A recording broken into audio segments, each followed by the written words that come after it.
Does size matter? You bet. As a watch collector, getting sizing correctly is one of the most important factors that goes into my buying decisions. But why does like a 36 millimeter Rolex Datejust wear close to a 43 millimeter Seiko diver on the wrist? Well, see, watch sizing goes far beyond just a diameter number on paper. So in this video, we're going to talk about 5 other sizing factors that you should consider before buying your next watch. When a watch manufacturer quotes the diameter of their watch, they're usually talking about the watch case as measured head-on across diagonally, not including the crown. But this is a pretty crude, rough estimate of how a watch might wear, and there's a host of other factors. For example, on a watch like the Pelagos FXD, the bezel sticks out beyond the case. So even though the bezel measures like almost 43 millimeters, the case is just 41 across. Next, a watch with parts jutting out the side, like crown guards, chrono pushers, will also feel bigger. Most extreme case is the Omega Speedmaster Professional. It measures at 42 millimeters, but 2 of those millimeters are the crown guard. The first Omega in space, in contrast, doesn't have those crown guards and it measures sub 40, although on the wrist the two wear almost the same because other dimensions are pretty much identical. Now turn your watch to the side and look at the side profile. Here we'll use the Zen 356 to demonstrate. You see 3 separate sections: the crystal on top, the mid case, and then the case back below. And the reason why this 15.5 millimeter thick watch, which is really thick, wears much thinner is because that total height is distributed more evenly across these 3 planes. See, it turns out when you wear a watch on the wrist, it's the mid case that contributes most to the perceived thickness. Compare that with a watch like the Tudor Black Bay. It's thinner than that Zen, but because Tudor didn't do anything to distribute that height, what you see most on this side profile is like a wall of polished steel. And that's why this is a watch that wears every bit as thick as that Zen. Now let's compare the shape of the case. Simply put, square and rectangular watches are going to wear bigger than round cases. My Cartier Santos 100, surprisingly, I just measured it, is only 33 millimeters across.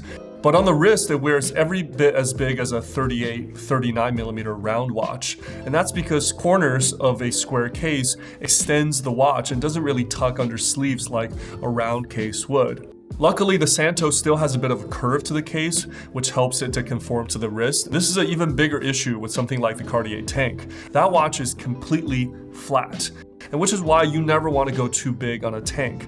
A big tank with jutting out corners would just look unwieldy. Now, some people also say that white dials look bigger than darker ones. I think there is an element of truth here. I think what's more important is how big the dial is compared to the rest of the case, or the dial to bezel ratio.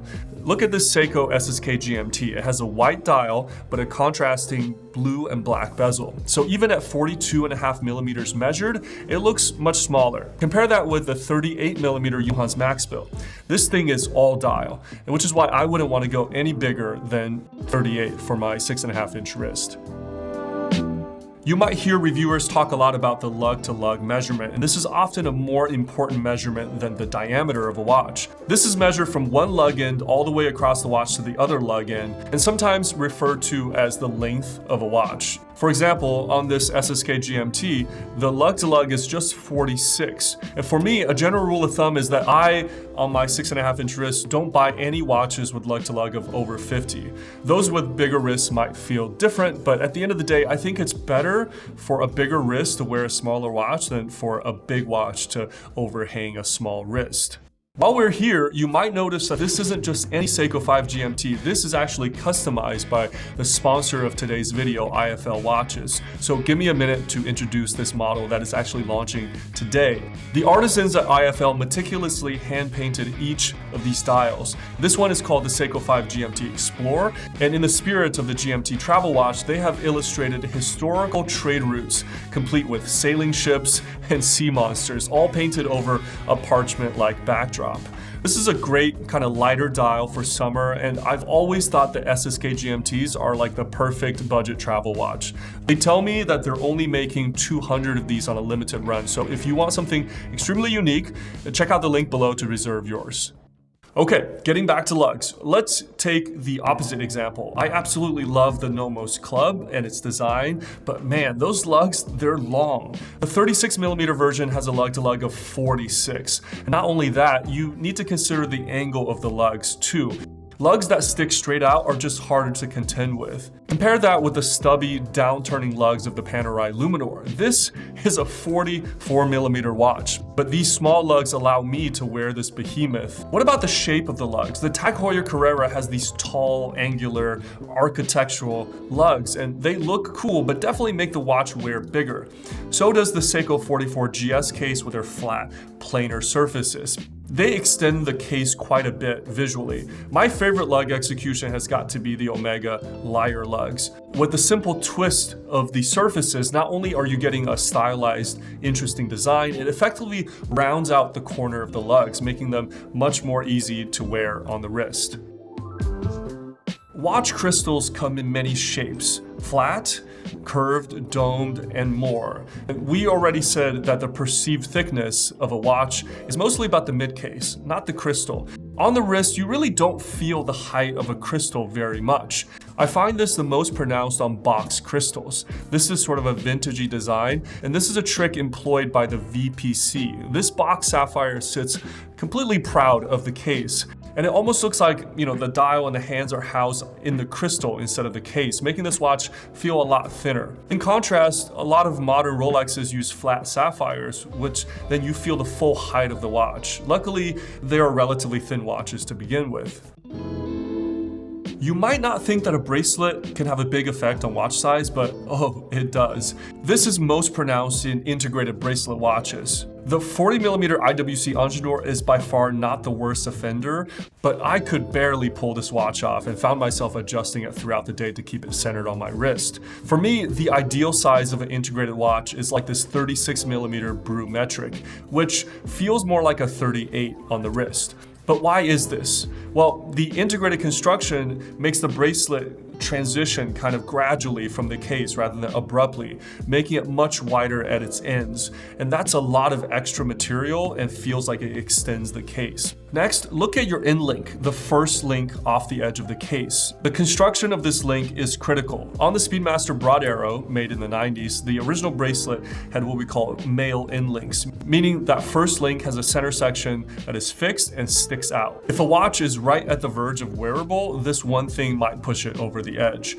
When I swapped in the new 3861 bracelet with female end links, it immediately made a huge difference because now the bracelet can sort of turn downwards right off of the case to conform to my wrist. Moreover, the new bracelet tapers quite aggressively from 20 down to like 14 at the clasp. The last thing about lugs I'll say is lug width is oftentimes overlooked. This is the distance between the lugs. For example, the 39mm Speedmaster Reduced has 18mm lug widths, part of the reason why I wear so much smaller than the Speedy Pro. But compare that with the 36mm Rolex Explorer, which maintains a 20mm lug width, making it wear bigger.